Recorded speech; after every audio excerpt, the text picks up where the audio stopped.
Tvameva mata cha pita tvameva, tvameva bandhushcha sakha tvameva, tvameva vidya dravinam tvameva, tvameva sarvam mama deva deva. Sri Dakshinamurti Sudeshi Kendram Dvaipayanam Sutrakritam Munindram Sri Shankaram Bhashyakritam Yatindram Maddeshi Kanchapi Namami Vityai. Om Namo Brahmadibhyo Brahma Vidya Sampradaya Kartribhyo Vamsarishibhyo Mahadbhyo Namo Gurubhyaha Sarvopaplavarahita Prajnana Ganaha Pratyagarto Brahmaivahamasmi. Om Prapannapari Jataya Totra Vetraikapanaye Jnana Mudraya Krishnaya Gita Amritaduhe Namaha. Pranams everyone. We are in the third chapter. We had finished until Sloka number 16 in the last class. So Bhagavan had completed or given information about Karma Yoga so far. And we just did a recap of the Karma Yoga portion across these two chapters, chapter 2 and chapter 3 in the last class. A quick recap again. One, Karma Yoga is about doing your duties, accepting the results as what they come, doing your duties without likes or any dislikes, accepting the results irrespective whether they are in favor or not in favor, doing the duties as Ishvara Arpanam, and whatever Kamya Karma, whatever actions that we do out of our own desires, then when the results of those actions come, take them as Ishvara Prasada. This is the mantra of Karma Yoga. And what is the benefit of doing such a sadhana? The benefit is one gets Viveka and Vairagya. Viveka is discrimination, the ability to understand or know the difference between what is permanent and what is not. Vairagya is an attitude of dispassion that one can have on anything that is impermanent in this world. It is not aversion, it is not hatred, it is not anger.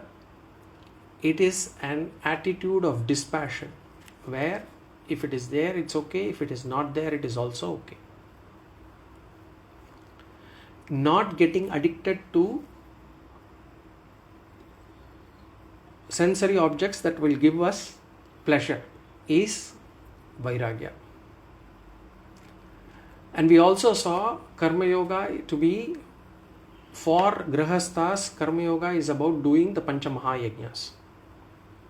And Karma Yoga means a life of sacrifice, a life of sharing. It's not a life of grabbing things. Karma Yoga means life of contribution and not about consumption. At the end of our life, if we look back, we should have contributed more to the society than to have gained from it. Then we can say we had lived a life of Karma Yoga. Karma Yoga is about having a reverential life. Reverential life, seeing Ishvara in everything around us. A non-reverential life is just doing karma. So this is in short about Karma Yoga. Now we will go to Sloka number 17. Chapter 3, Sloka 17. Shri Bhagavan Uvacha Yastva Atmaratire Vasyad Atmatriptascha Manavaha Atmanyeva cha Santushtaha Tasya Karyam na Vidyate. Yastva Atmaratire Vasyad Atmatriptascha Manavaha Atmanyeva cha Santushtaha Tasya Karyam na Vidyate. So this Sloka 17 and Sloka 18, Bhagavan gives moksha swarupa. Or we can say Bhagavan shows us the mindset of a Jivan Mukti. That is the essence of these two slokas. We are always curious to know how would a person of a Jnani will behave. How will the Jnani behave? Or how will his mind be? If a person has attained moksha, how will his mind, how will he actually deal with this world? This curiosity we all have, that is explained here. So these two slokas are important because these are acid test slokas. These slokas give us an indication of how much we have attained the benefit of this jnana. Because a jnani's mindset is given in these two slokas.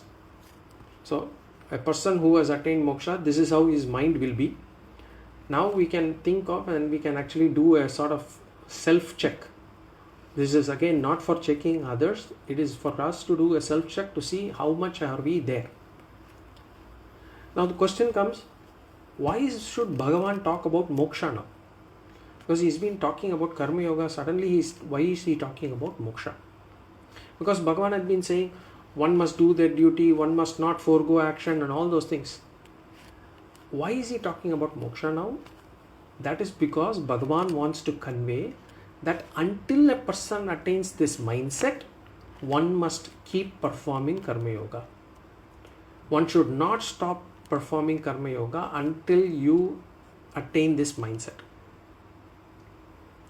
Because we always think, I have done enough karma yoga. Should I actually let go of all my duties?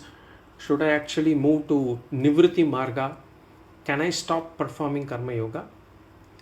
So Bhagavan is saying, once you attain this mindset explained in the two slokas, 17 and 18, then you can be assured that you need not perform karma yoga from then on. And actually speaking, one need not be told that you have attained this position and therefore you can let go of karma yoga. We ourselves will come to know. If we are in this path, we will come to know by automatically we will drop these karma or karma yoga. It will happen naturally. So until that happens, Bhagavan says one must keep doing karma yoga. Once you attain this, you have the full freedom to withdraw from all actions. But remember, at no point or at any point of time, you should understand one thing. Gita, Bhagavad Gita or the Vedas, they do not consider karma yoga as an end by itself. Karma yoga is not the ultimate sadhana. This must be clearly remembered. Karma yoga by itself cannot give liberation. Because karma yoga cannot give self-knowledge. And therefore karma yoga can never be an end by itself. Some people commit this mistake. They say, by doing karma yoga, it will automatically give me moksha. Bhagavan makes it clear it is not so. But at the same time, karma yoga is not useless also. Karma yoga is extremely important because karma yoga alone can give purity of mind. Therefore, everybody must follow karma yoga, purify the mind, and then go through the next higher stage of sadhana, which is jnana yoga. What is jnana yoga? Jnana yoga is about what is life, what is my real nature, why have I come here, what is the purpose of this life, where is my real destination, is death the destination, why is this struggle that I am going through, do I need to go through all this struggle, what happens in my next birth, will I always have these struggles? That enquiry process is called jnana yoga. And jnana yoga has got three parts: Vedanta Shravanam, Mananam, Nididhyasanam. So Shravanam is study of our nature, our true nature. And then Mananam is about reflecting on it, ensuring that all our doubts get clarified. And then Nididhyasanam is about assimilating the teaching, thereby discovering my real nature. And the real nature is Purnaha, is complete. That discovery of the complete self is called as Jnana Yoga.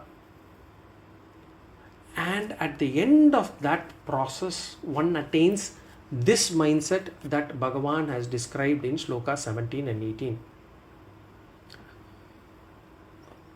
So once that person attains jnana nishta, is able to actually establish himself in that knowledge, then this person gets the same mindset as described in Sloka 17 and 18, and at that point of time, that person can renounce all duties.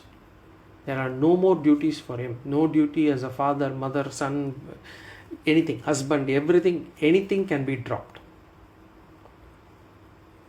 But what kind of mindset? That we will see now. We'll go to the sloka. Yes, yaha yastva atmaratireva. Yes, yaha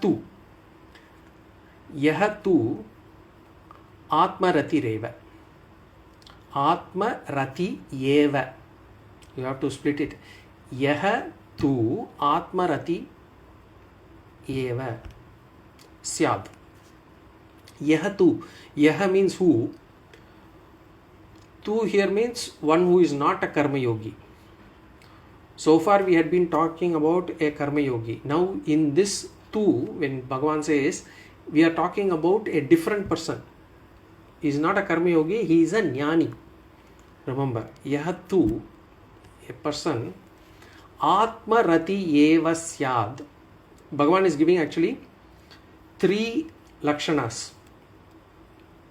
Atmarati eva syad. Then in the second portion of the first line, atma triptascha. So we can say atma triptascha syad.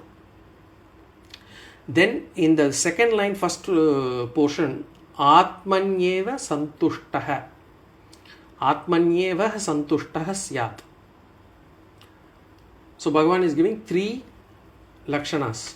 Now almost all of them have similar meanings but with minor differences. We will see them. Atma rati eva syad atma triptascha manavah. Syad means suppose.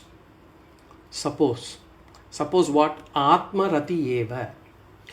Atma rati eva means one who revels in self alone. One who revels in self. Atma triptascha. Atma triptascha means one who is contented with the self. One who is contented with the self. Yaha manavaha. Manavaha means which person, that human being or that person. Atmanyeva cha santushtaha. Atmanyeva cha santushtaha means, cha means and one who is happy with self alone. So he gives the mindset of the person. Mostly one who revels or rejoices in himself, one who is contented with oneself, one who is happy with self. This is what Bhagavan says. We had already seen a similar lakshana of the person in chapter 2, where we discussed about sthita prajna lakshana. In Sloka 55 on the second chapter, we saw prajahati yada kaman sarvan partha manogatan atmanyeva atmana tushtaha sthita prajnyas tada uchyate. Atmanyeva atmana tushtaha. There also we saw one who is happy with oneself. So the same meaning Bhagavan is giving, same with slight differences. Tasya karyam na vidyate. In this shloka Bhagavan says tasya karyam na vidyate. Karyam na. There is nothing. Vidyate na means vidyate na, there is nothing. Karyam tasya, to be accomplished by him. Tasya karyam na vidyate. There is no work that needs to be accomplished by him. There is nothing to be accomplished by him. There is no compulsion for him to do anything. For who? One who has attained tripti with oneself. When one attains that state of mind, he can drop all actions. Nobody will need to inform him. It will drop automatically. And all the sadhanas that we are doing are to attain this state of mind only. Now we'll take each word and go in detail. Atmaratihi. Atmaratihi means, ratihi means bhoga, pleasure, sukham. Ratihi. What kind of sukham? Say, suppose there is an object which gives us a pleasure. There is an object or a relation or some person or whatever possession that we have that can give us pleasure. If a person has attained it, he need not experience it. Just by knowing that he has attained this and it is ready for his enjoyment, and the person feels that the object is in my control, then that sukham is called as ratihi. Vishaya asakti is ratihi. So I need not even experience it. The fact that I know that it is in my control, I have it, it gives me pleasure, it gives me sukham. That is called as ratihi. The pritihi or pleasure on the bhoga object is called as ratihi. The fact that I know that this object is in my vasham, then I get that feeling of sukham, that is called as ratihi. If the same object is with somebody else, then we will not get pritihi, we will get asuya. Asuya means jealousy. So this is not about a sukham that I gain out of experiencing that object. This is a sukham that I gain, that I have or I get by knowing that the object is in my control, that I am the owner and that I can enjoy it at any point of time. So some people have this feeling when they look at the bank balance or look at their stock portfolio, they feel a sense of pleasure. Not that you are experiencing or you're enjoying that money there, but the fact that the money is with me gives that pleasure. That is called as ratihi. That sukham is called as ratihi. Just by thinking about the object of pleasure, one gets sukham. That is called as ratihi. It's the same thing. Like if a child, for example, is crying, then what we do? We just need to give the unopened biscuit packet in the hand. It need not be even opened. The crying will stop because it has this feeling that nobody will stop me from enjoying this. It has come to my hand. That happiness is called as ratihi. Now this is for ajnanis. Ajnanis like us, whether we are children or whether we are adult. So for the children it is biscuit packet, unopened biscuit packet. For the elders it is the bank balance or the stock portfolio or the amount of money that we have saved. By just looking at it, we get this pleasure. Or by having a relationship, whatever, that I have it in my control. That is for ajnanis. But what about jnani? Where does he find his ratihi? Bhagavan says, Atmanyeva ratihi. He is happy with himself. He revels in himself. He has, I am there. I am happy. The fact that I am there, I am happy. That is how a jnani will feel. I meaning the Brahman for him. But what about us? We don't see the Brahman as self. We see our body and mind as the self. And therefore we find issues in this. We have discontentment in whatever we do. We have discontentment in our body, in our mind. We have discontentment in I am not like that person. I am not like this person. We have this problem. Whereas for a jnani, when he thinks of himself, he is happy. What is moksha? Moksha is, others need not give me the certificate. Others need not validate whether I am happy or not. The problem for some of us is, or some people is that it is not enough that I enjoy. Others also should acknowledge that I am enjoying or I am happy. I am happy, I revel For a jnani, I am happy, I revel in myself. When I think of myself, I am not rejecting myself, I am able to be contented with what I am. So Bhagavan says, until you get to that stage, you should be doing duties. If you get to that stage, it is called as moksha. Sometimes we get this feeling, I am contented with myself. But then the problem is, it doesn't last long. It only lasts for a few minutes. The question is whether we have it totally at all times. When we have an issue with our body, are we okay with having that issue with the body? Especially as we grow old, there are so many issues in the body. At that point of time, are we able to say, I am contented with whatever I have, I'm okay? Or that is at the physical level, or at the mental level, when somebody humiliates us, when somebody criticizes us, am I happy? Should I, at that time also, I should be happy, I should be contented with myself. There should not be any self-dislike. The self-dislike is the one that is superimposed by the world. That actually the self-dislike that I have, what typically happens is, if I dislike myself, I superimpose this dislike on the world itself. That's why Swami Dayananda Saraswati, when he gives an autograph, he will always write, the more you love you, the more you love others. To the extent we dislike ourselves, the same dislike we reflect on the world also. So to avoid disliking others, we should first like ourselves.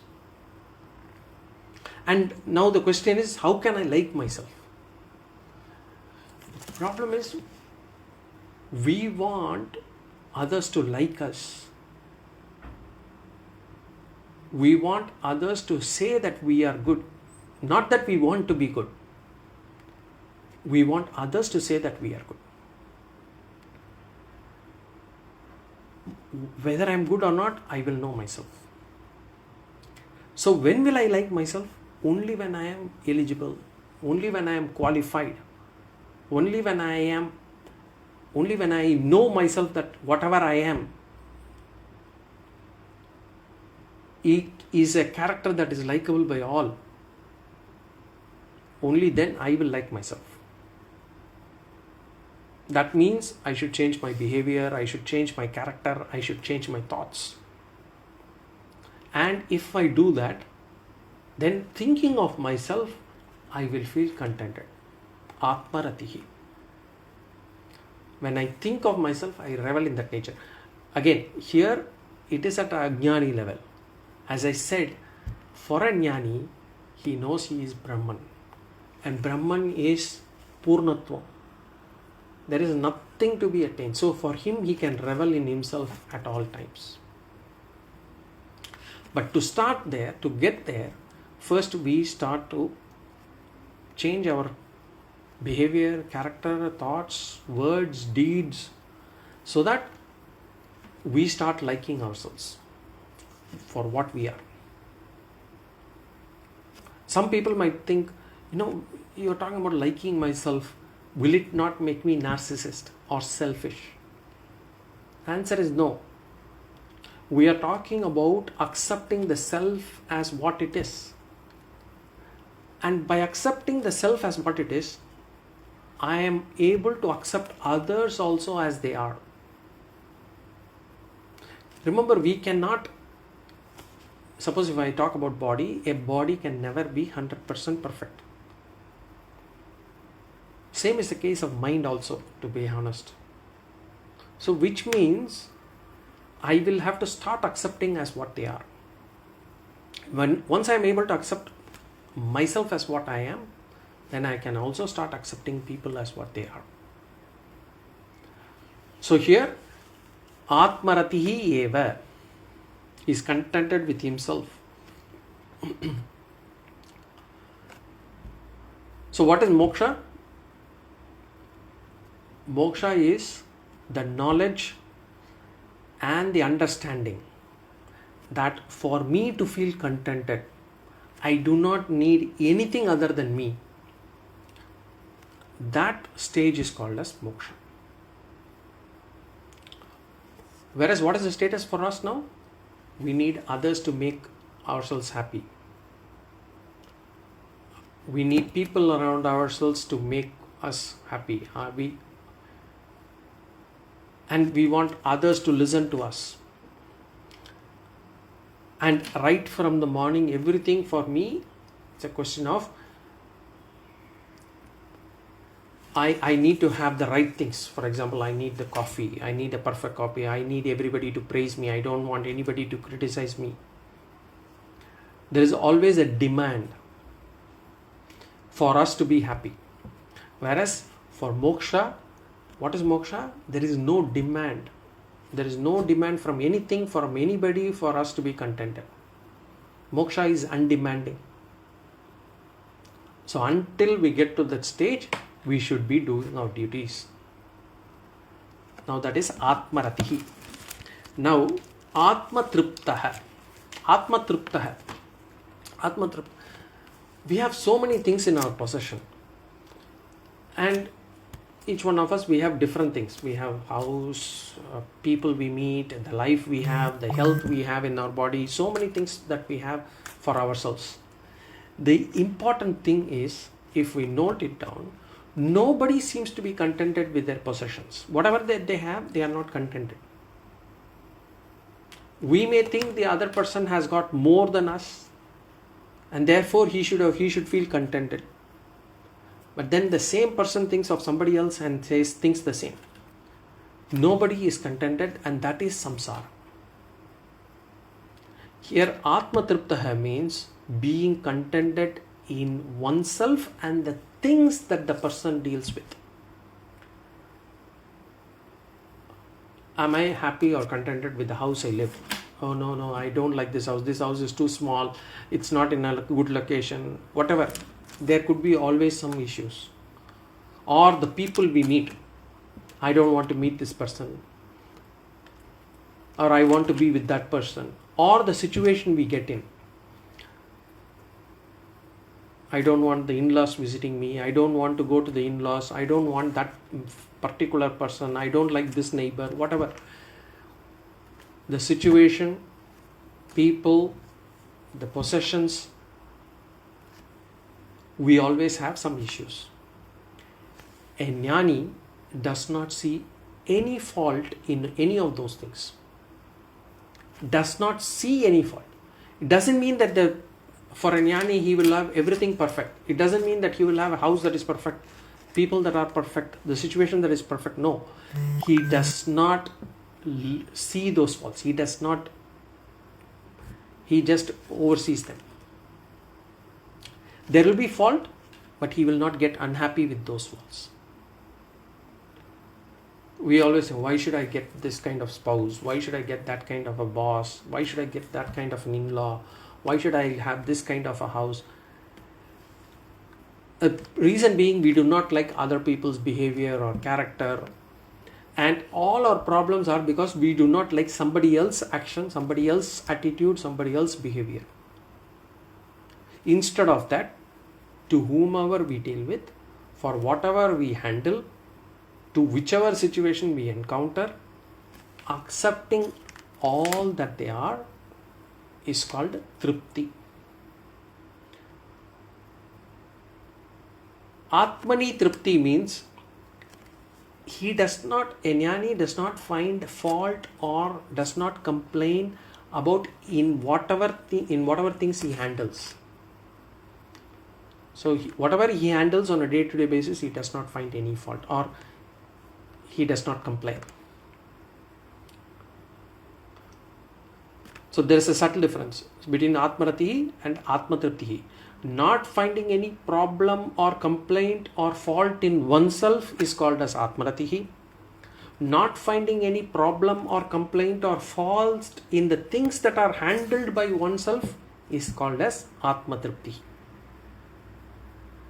From morning till evening, we deal with so many things.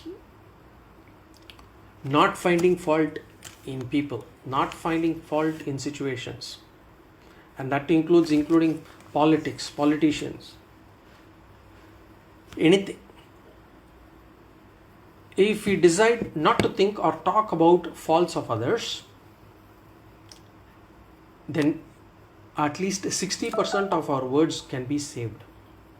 Because most of the time we have some fault or other to discuss about with another person. Either it could be our home matters or our work matters or neighbor matters or relative matters or politics. So if we really look at it, there are only two subjects that we actually constantly talk about. Either it is about criticizing others or faults of others, or self-praise, that I have done this, I did this today, I could do this today. So it's either self-praise or criticism of others. And if we actually reduce those two things, we could probably save a lot of time for ourselves, for the sadhanas that we have to do. The thing for us to note is the body we have got, the health that we enjoy, or rather the issues that we have in our body or health, whatever, or the people we meet, the situations we encounter. First of all, we have to understand this. It has all come out of our karma pala. There are no accidents in life. There is nothing called luck, according to our shastras. Everything has come for a reason. There is a cause behind it. And the cause has been created by our actions of the past. So why should we feel discontented about it? If at all, if we need to feel discontented about it, it has to be on ourselves, because we are the cause for that. For a jnani, he does not see any fault in that.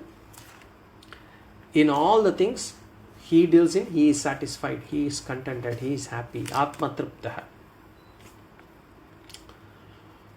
So again, until we reach that stage, one must continue performing karma yoga. Now to the third one. Atmanyeva cha santushtaha. Atmanyeva santushtaha.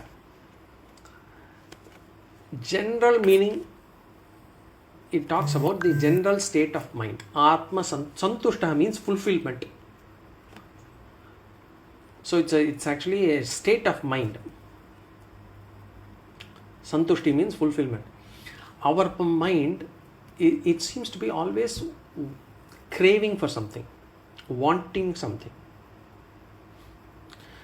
This evening I want to do this. Tomorrow morning I want to do this. Next week I want to do this.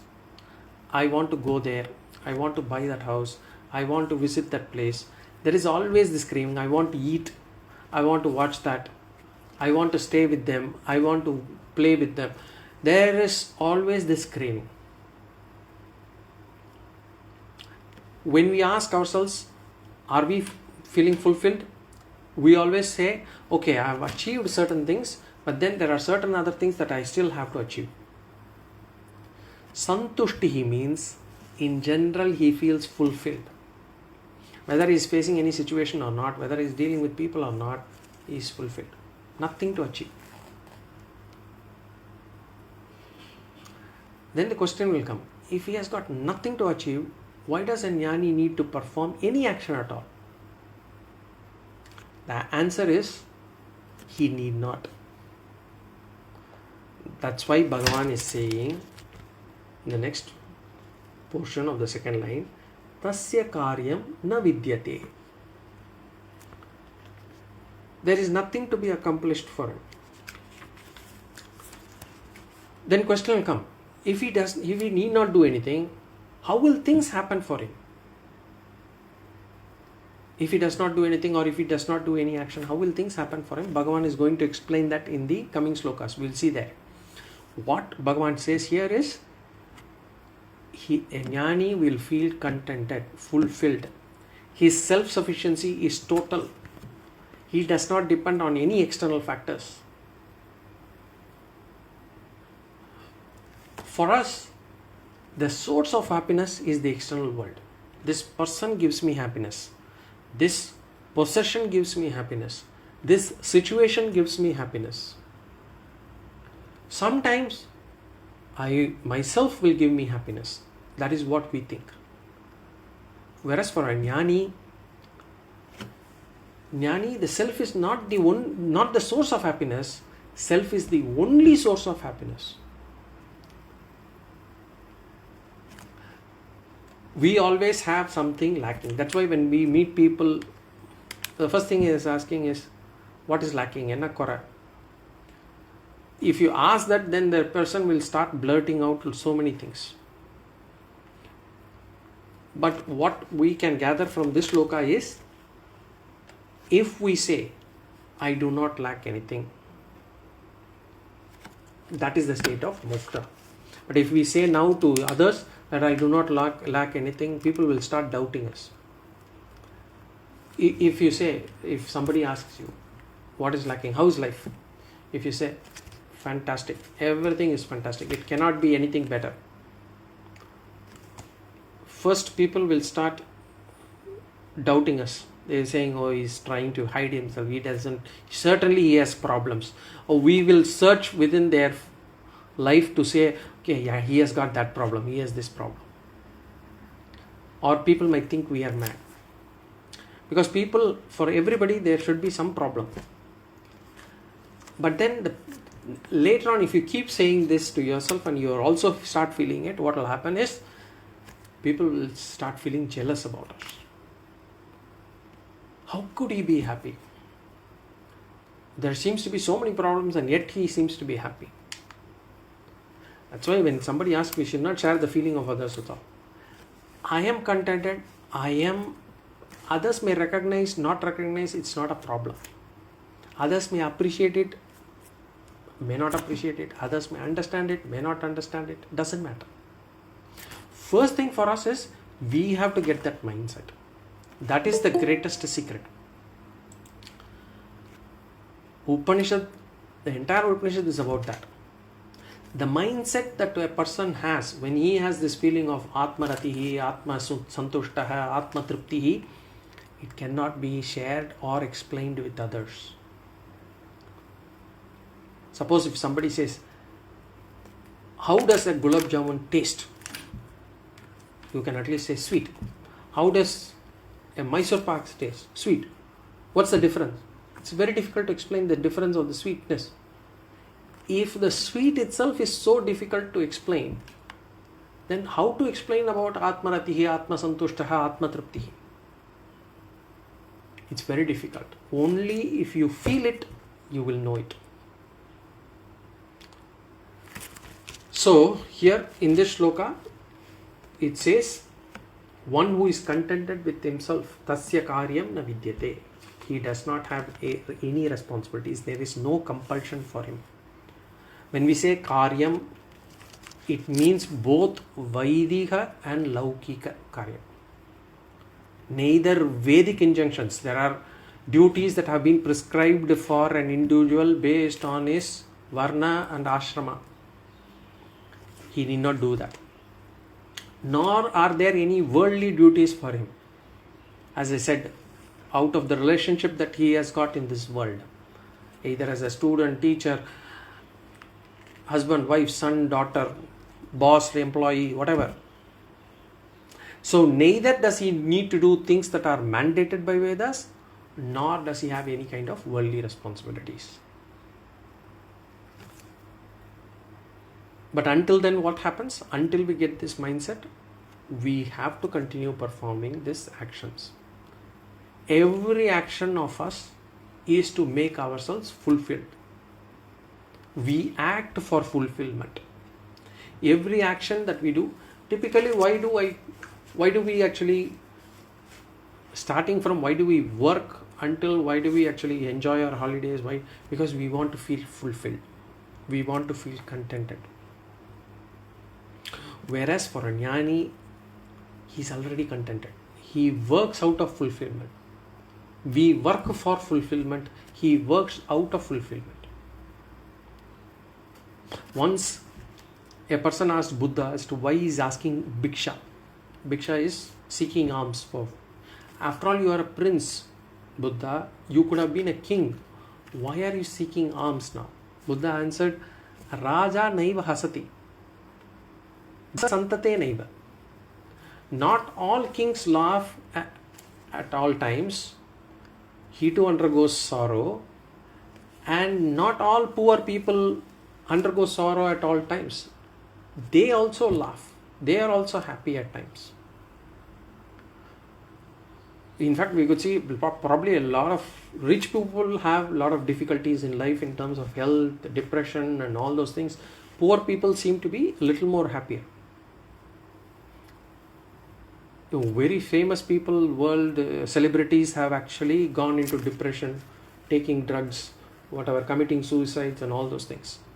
So obviously being rich and famous does not seem to be the answer. So contentment is not about being rich and famous. They seem to be missing something. Otherwise, why should they actually get into drugs or go into depression? So all our actions anyway are about fulfilling ourselves because we are not contented. So Buddha said, the kingdom is for fulfilling myself. But I already have that fulfillment. So why do I need the kingdom? So all our actions are, as I said, to gain something. A jnani is fulfilled. So there are no responsibilities or actions that are necessary. Because an action comes because we want to feel fulfilled. For a jnani, there is nothing to feel fulfilled, and therefore there is no action that is needed. So atmanyeva cha tushtaha, atmanyeva cha santushtaha, tasya karyam na vidyate. There is no struggle in life. Whatever he does out of fulfillment. When we say, when I am acting for fulfillment, what happens? At present, I am not feeling contented. And therefore I act. And sometimes the action may not be itself an enjoyable action. I struggle. Because I think after this struggle, I will feel happy. And when I am struggling itself, there is an anxiety. Whether I will reach that stage of happiness or not. Whether I will accomplish it or not. There is always this tension. There is always this anxiety or this fear. Those are the lingam. Those are the indications of samsara. Samsara is when we are anxious, when we are having fear, when we are having anger. Those are all indications that we are still in samsara. Whereas action out of fulfillment, it is like bathroom singing. We just enjoy singing. It is not for anybody else. In fact, nobody else wants to listen to us. And we do it not for money, not for fame, not for anything. We do it because we like it. It comes out of our fulfillment. A stage singer, there will be an anxiety before he gets to the stage, whether the people will like my song singing or not, and after singing he looks whether enough people are there to clap, whether they are clapping hard or not. There is always this anxiety because it is acting for fulfillment. Whereas if you are singing in the bathroom, you don't look for an audience, you don't look for claps, you sing out for you are already fulfilled. You are already happy and therefore you sing. That is acting out of fulfillment. A jnani's every action comes out of fulfillment. And that's why it's called as sport, Leela.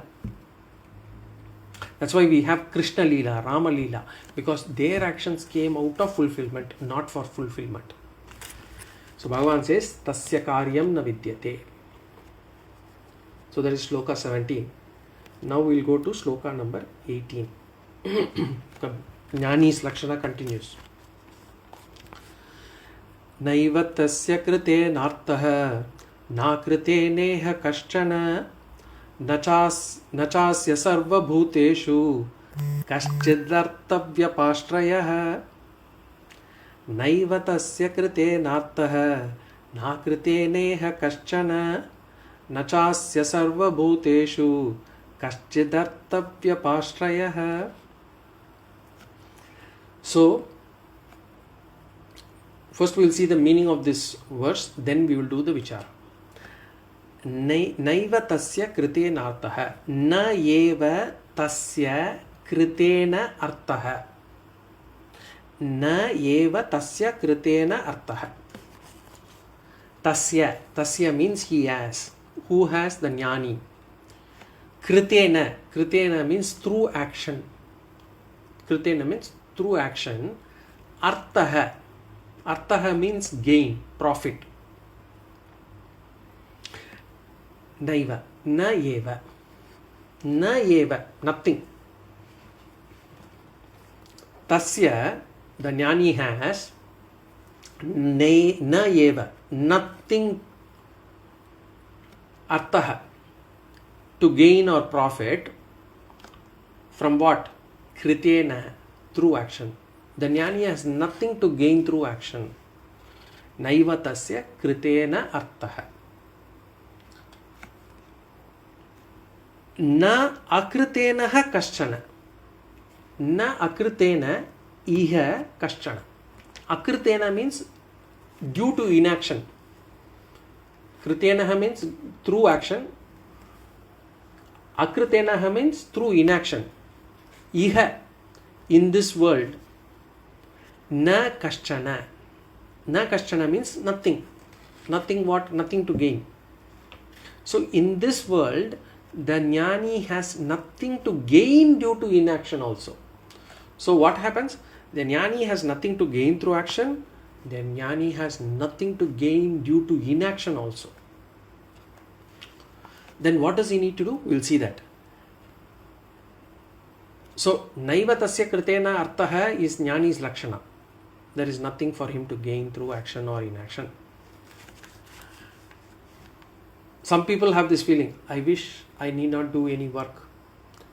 For example, again the same old office I have to go, I have to do the same cooking, I wish I could just sleep, I just laze around. Bhagavan says, even that is not true for a jnani. We may think that once we have this jnani, once we get to this, we can always feel happy lying around, not doing anything, just lazing around. No. Bhagavan says that is also not true for any. We will see that. But first we will see to the second line. Nachasya sarva bhuteshu kaschid artha vyapashrayah. Cha asya, he jnani, asya means jnani, sarva bhuteshu. Sarva bhuteshu means all beings, all jivarasis. Kaschid means for any reason, we can say artha, kaschid artha means for any purpose. Artha here means purpose. In the previous kritena artha means gain, profit. Here means artha means purpose. Kaschid artha, for any purpose, for any profit or loss, we can say.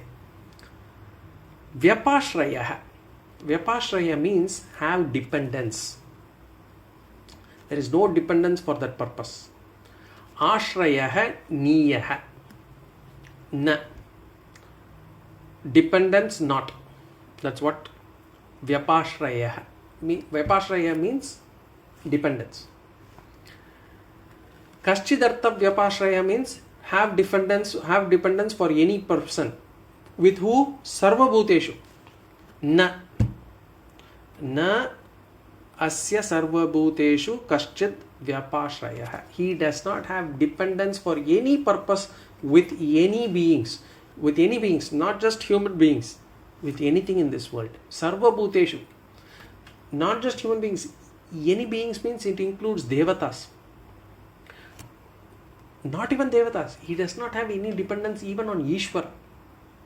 He is not dependent on anyone. Not even Ishvara. This is a Lakshana of moksha. Moksha Lakshana, one of the important Lakshanas is Swatantram, independence. he has complete independence. He does not depend on world. He does not dependent on the devatas. He does not dependent on Rahu, Ketu, Shani, nothing, no planets. He does not depend on Ishvara also. For us, we are dependent on the world dependence. What we have to do? We have to slowly move from world dependence to Ishvara dependence. Whomever we are thinking that are giving us the happiness, support, emotional strength, whatever, physical, everything, we have to slowly move mentally to Ishvara. We have to say, I am dependent on Ishvara. Ishvara is the one who is giving me this. I have to depend on him. He is the one who is providing me all these things through these people. And then what happens? From Ishvara dependence, we will have to move towards self-dependence.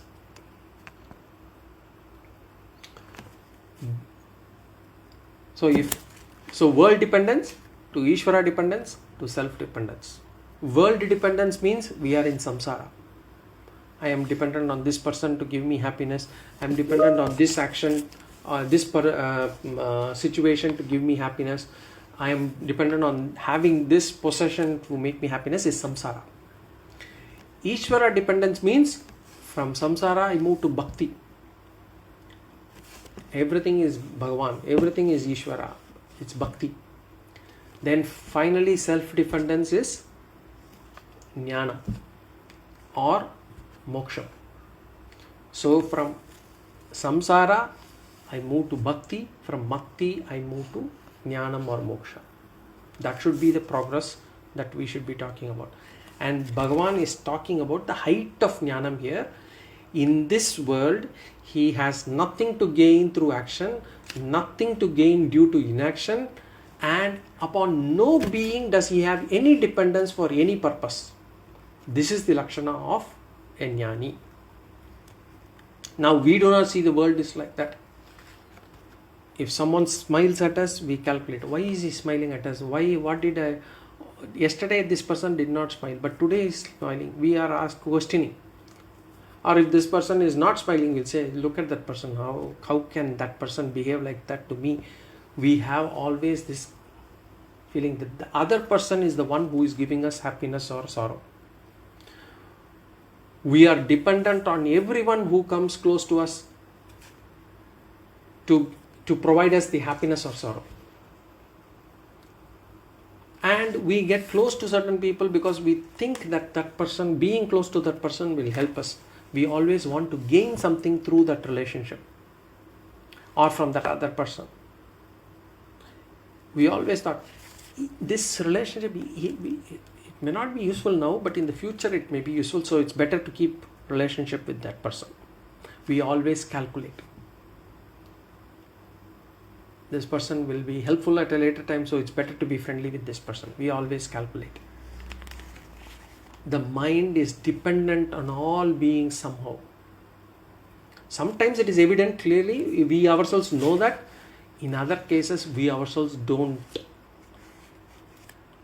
recognize that. Our mind, only when we analyze, we will be able to recognize those things. We have this expectation in some corner of our mind which we are not even aware of, that this person is useful for us, this relationship will be useful for us, and we take the help of the person to do that.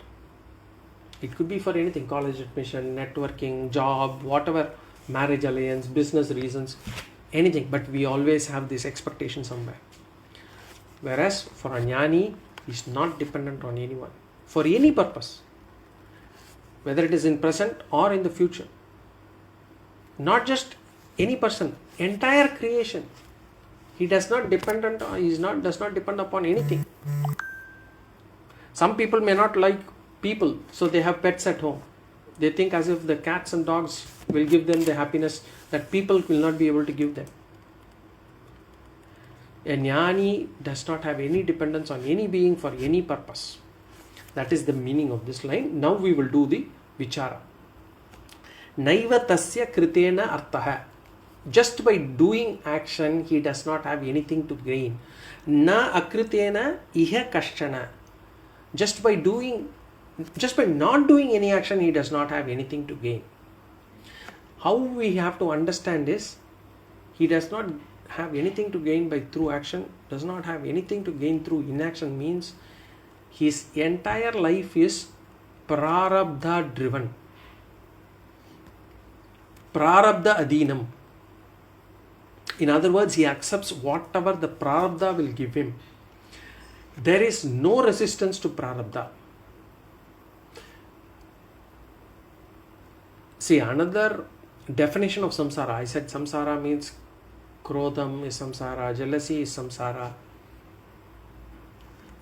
not feeling, the craving is samsara. Resistance to prarabdha is also samsara. There are two types of dukkham that we go through. For example, suppose there is a discomfort in the body. The discomfort gives me dukkham. Suppose I am having a headache. The headache gives me a dukkham. That is one type. Now the second dukkham is the resistance of the mind in the mind to escape away from the discomfort. Why am I feeling headache? Why should I have this headache? That kind of resistance, that second bit, that is called as samsara. Suppose the situation is such that I am actually standing in a queue. I go to a temple, for example, the queue stretches beyond, and I am standing under a hot sun with no slippers or say shade. Now that is giving me dukkham. Fine.